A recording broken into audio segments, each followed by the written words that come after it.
खबर पौड़ी गढ़वाल से है, जहां सीएम पुष्कर सिंह धामी ने बीजेपी प्रत्याशी के समर्थन में रोड शो किया। सीएम धामी ने रोड शो के बाद जनसभा को संबोधित किया। सीएम ने कहा, जहां हमारी सरकार एक और जहां प्रदेश के मंदिरों का जीर्णोद्धार करवा रही है, तो वहीं दूसरी ओर कांग्रेस ने अपने कार्यकाल के दौरान प्रदेश में लैंड जिहाद को बढ़ावा दिया था। कांग्रेस के लोग इस जुगत में लगे हैं कि वो किसी तरह निकाय चुनाव जीत जाए और भ्रष्टाचार का खेल फिर से शुरू कर सके, लेकिन जनता अब इनका असली चेहरा पहचान चुकी है। निश्चित तौर पर भाजपा इन निकाय चुनावों में बड़े बहुमत के साथ जीतने जा रही है।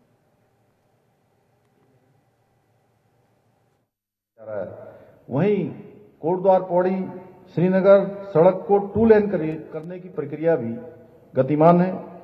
इसके अलावा आपके नजदीकी नैथाना रानीहाट रेलवे स्टेशन का निर्माण कार्य भी बहुत तेजी से चल रहा है और इसके बनने से इस क्षेत्र में अनेक प्रकार का रोजगार आने वाला है। कनेक्टिविटी अच्छी होने वाली है। आप लोगों को बहुत आसानी से यहां से आप श्रीनगर कब पहुंच गए आपको पता भी नहीं लगेगा।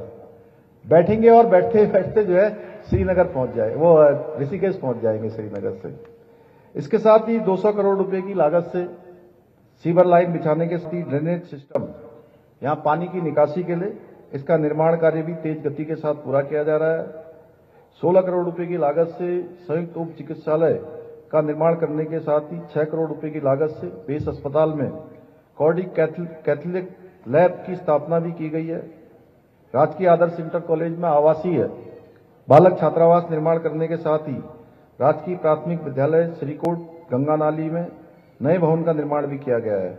इसके साथ ही हम सब के आराध्य भगवान श्री कमलेश्वर महादेव मंदिर परिसर का भव्य विकास कार्य भी प्रगति पर है, जिसमें गर्भगृह का निर्माण अष्टधातु से किया जा रहा है।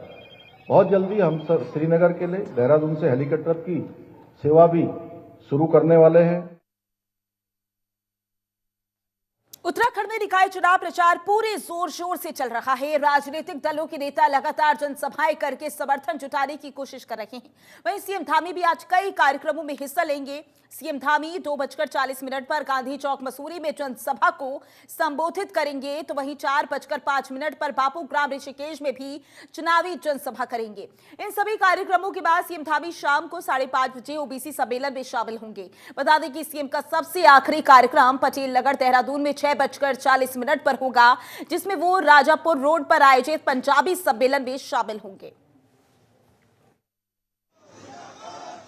भाइयों बहनों, मैं आज आपकी ये उपस्थिति देखकर इतनी विशाल संख्या में आप सब यहाँ पर आए हैं, सच में मुझे ऐसा लग रहा है कि मैं किसी चुनावी सभा में नहीं आया हूँ, बल्कि अपने परिवार के लोगों के बीच में आया हूँ।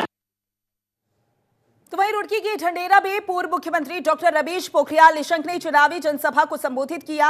इस दौरान उन्होंने कहा, ये राज्य नगर पंचायत बीजेपी ने बनाई है, यहां पर प्रत्याशी रवि राणा की जीत ही ढंढेरा के विकास को आगे बढ़ाएगी। तो वहीं उन्होंने मुजफ्फरनगर मसूरी खटीमा कांड का जिक्र करते हुए कहा कि ये दर्द हमें आज तक नहीं भूल पाए हैं। उत्तराखंड में बहुत रोजगार है और ये बीजेपी की देन है। मैं गौ माता के लिए विशाल गौशाला का निर्माण करूंगी। मैं पेयजल की व्यवस्था मुझे लगता है कि स्थानीय निकाय के चुनाव में जितना उमंग और उत्साह इस समय देखने को मिल रहा है, मैंने पहले कभी नहीं देखा। हर सीट को हम भारी बहुमत से जीते, हर सीट को। अभी हम यहाँ ढंढेरा में आए हैं, यहाँ पर भी मैं देख रहा हूँ कि लोगों ने मन बना दिया, बीजेपी का अध्यक्ष बनाना है नगर पंचायत में। ये नगर पंचायत भी हमने ही बनाई है और उसका अध्यक्ष, क्योंकि लोगों को इतना मालूम है कि सरकार भारतीय जनता पार्टी की है, केंद्र में बीजेपी है और ये जो 3 इंजन की सरकार बनेगी। बाकी लोगों ने सबको रिजेक्ट कर दिया। लोग इतने होशियार तो हैं ही, ना समझ नहीं लोग अपने वोट को गड्ढे में क्यों डालेंगे। तो वहीं द्वारहाट में निकाय चुनाव को लेकर सरगर्मियां तेज हो गई हैं। प्रत्याशी अपनी जीत को लेकर एड़ी चोटी का जोर लगा रही हैं। वहीं अल्मोड़ा के द्वाराहाट नगर पंचायत में अध्यक्ष पद के प्रत्याशी सुशीला आर्य ने कहा कि उन्होंने चुनाव जीतने के बाद अपनी प्राथमिकताओं को निर्धारित किया है। उन्होंने कहा कि गौशाला का निर्माण, सीवर लाइन, ट्रैफिक व्यवस्था, बंदरों से निजात दिलाना उनकी पहली प्राथमिकता रहेगी।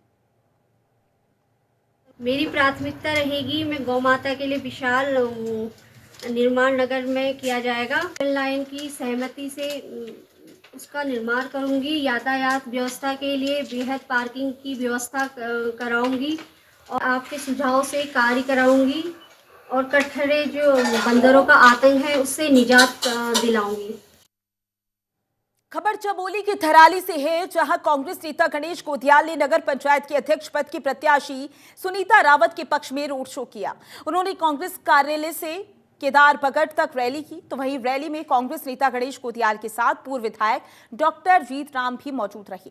शो के बाद गणेश गोदियाल ने केदार बगट में सभा को संबोधित किया। इस दौरान उन्होंने बीजेपी पर जमकर निशाना साधते हुए कहा कि बीजेपी सरकार का विकास नहीं कर रही है।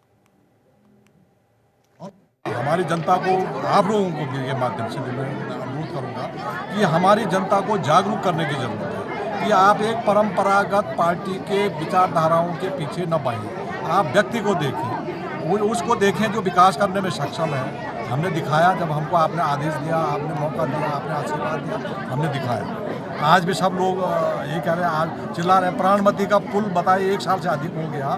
मैं रहता तो आज तक कुछ नहीं तो वैली ब्रिज तो बन लगी जाता हूँ, जिसको आप जो 1 महीने 2 महीने 3 महीने के अंदर तैयार कर सकते हैं।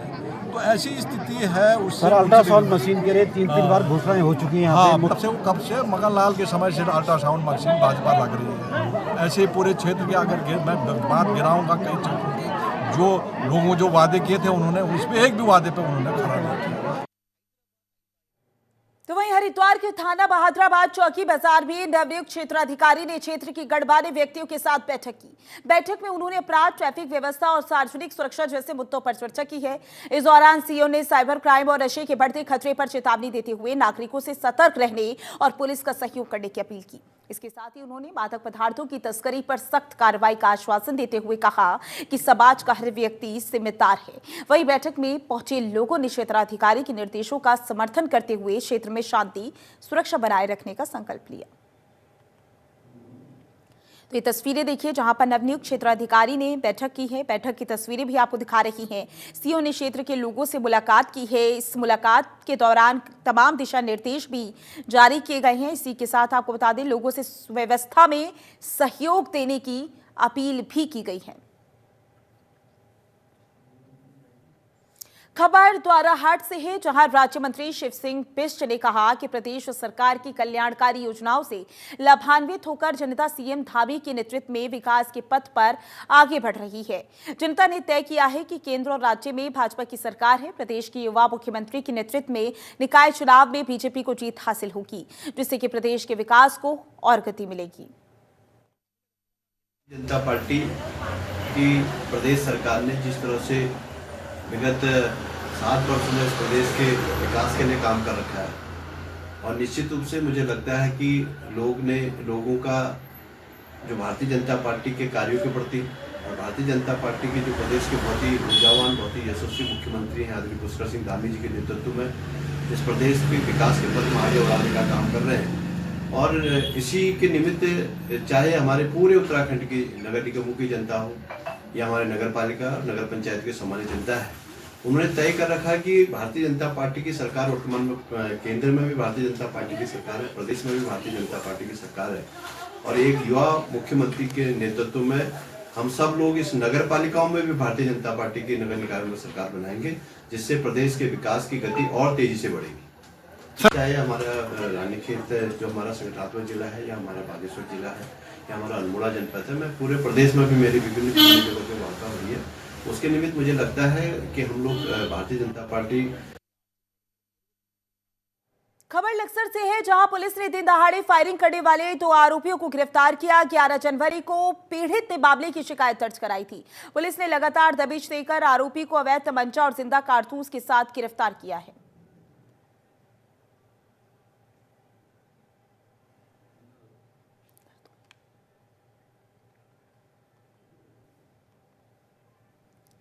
जल्दी उत्तराखंड में यूसीसी लागू हो सकता है। आज सुबह ही सीएम पुष्कर सिंह धामी के कैबिनेट की मीटिंग बुलाने के बाद से ही राजनीतिक सरगर्मियां तेज हो गई हैं। इस खबर को लेकर क्या कुछ है खास, देखिए रिपोर्ट में।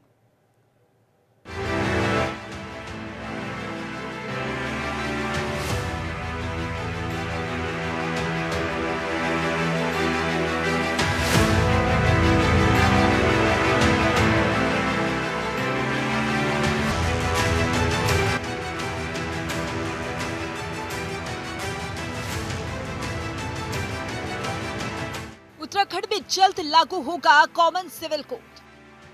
सीएम धामी को हर तरफ से मिल रहा सपोर्ट। रजत जयंती वर्ष में बदलेगी तस्वीर। यूसीसी को लेकर विपक्षी पार्टियां गंभीर। अपने रजत जयंती वर्ष में प्रवेश करने पर युवा उत्तराखंड को यूनिफॉर्म सिविल कोड यानी यूसीसी का नया कानून मिलने जा रहा है।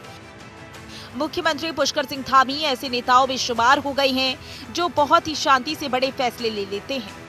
वहीं उनके फैसले को लेकर जनता और सरकार में आम राय भी बन जाती है। लेकिन सीएम धामी की ये खासियत रही है कि वो अपने फैसले को जमीन पर उतार कर ही मानते हैं, फिर चाहे यूसीसी हो या कोई अन्य फैसला। मुख्यमंत्री पुष्कर सिंह धामी की यूसीसी जल्द लागू होने की उम्मीद जताई जा रही है। इस कानून में शादी से लेकर जमीन जायदाद में अधिकार और लिव इन रिलेशनशिप को लेकर भी नियम बनाए गए हैं। नए कानून में लिव इन रिलेशनशिप में रहने वाले जोड़ों को रजिस्ट्रेशन कराना जरूरी होगा। ऐसा माना जा रहा है कि जनवरी के अंतिम हफ्ते में ही उत्तराखंड में यूसीसी लागू हो जाएगा। किया जा रहा है।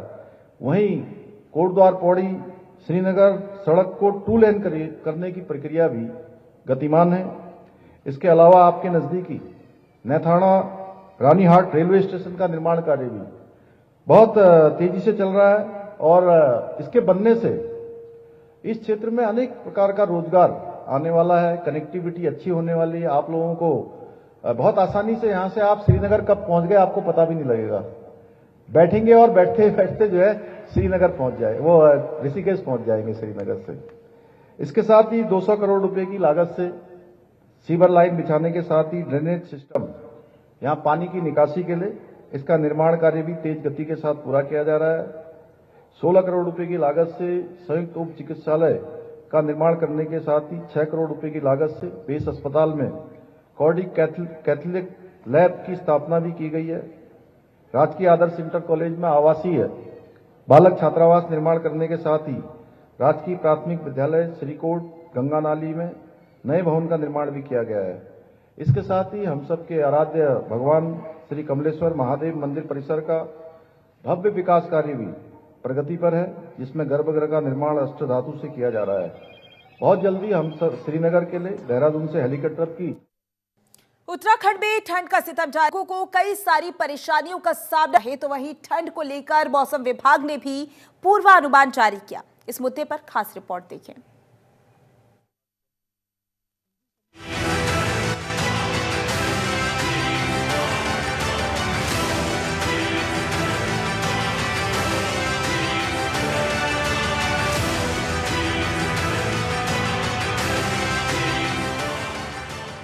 देवभूमि में कोहरे और शीतलहर का कहर, रोजमर्रा की गतिविधियों पर पड़ रहा असर। मौसम विभाग ने जारी किया पूर्वानुमान। कोहरे और बर्फबारी से सड़कें हुई सुनसान। उत्तराखंड में ठंड के चलते जनजीवन अस्त व्यस्त। पहाड़ी इलाकों के साथ ही मैदानी क्षेत्रों और रिहायशी इलाकों में भी ठंड ने पांव फैला रखे। वहीं शीतलहर के चलते जहां लोग घरों से निकलने से बच रहे हैं, तो वहीं पहाड़ी क्षेत्रों में आने वाले पर्यटकों की संख्या घट बढ़ रही। हालांकि ठंड को लेकर मौसम विभाग ने पूर्वानुमान जारी किया है। हालांकि 18 से फिर 20-21 तक जो अंदर के हमारे डिस्ट्रिक्ट है, उत्तरकाशी, चमोली, पिथौरागढ़, रुद्रप्रयाग, बागेश्वर, जो हायर रीचेज हैं उसमें छोटी एक्टिविटी जो है वो 3-4 दिन वो दिख रही है।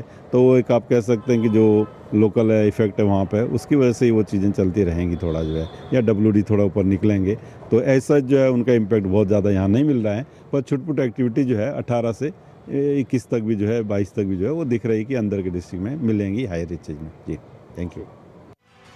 कड़ाके की ठंड से घरों में सिमटे लोग। बारिश और बर्फबारी का बना संयोग। मैदानी इलाकों में कोहरा होगा घना। पहाड़ी क्षेत्रों में बर्फबारी की संभावना। घने कोहरे की चपेट में उत्तराखंड के यातायात पर भी भारी असर पड़ा। जहां धर्मनगरी हरिद्वार में घने कोहरे का कहर जारी है, तो वहीं अन्य क्षेत्रों से भी कोहरे और बर्फबारी की तस्वीरें आ रही। विजिबिलिटी बेहद कम होने के कारण वाहनों की रफ्तार धीमी हो गई, जिससे सड़कों पर सन्नाटा पसरा हुआ है। कोहरे के चलते सड़क हादसों की आशंका को देखते हुए स्थानीय प्रशासन ने लोगों से सतर्कता बरतने और अनावश्यक यात्रा से बचने की अपील की। प्रशासन ने सड़कों पर ट्रैफिक नियमों का पालन करने और वाहन चलाते समय हेडलाइट का इस्तेमाल करने की सलाह दी। 18 से 22 जनवरी तक होगी बारिश, बर्फबारी। प्रशासन ने की लोगों को राहत देने की तैयारी। सड़क पर गाड़ियों की धीमी हुई रफ्तार। ठंड से सड़कों पर छाया सन्नाटा बेशुमार। हालांकि ठंड के चलते जहां स्थानीय लोगों को खासा परेशानी हो रही है, तो वहीं इस मौसम में पर्यटकों के आने का क्रम भी शुरू है। हालांकि भलाई इसी में है कि ठंड से बचकर रहा जाए। ब्यूरो रिपोर्ट, जनतंत्र टीवी।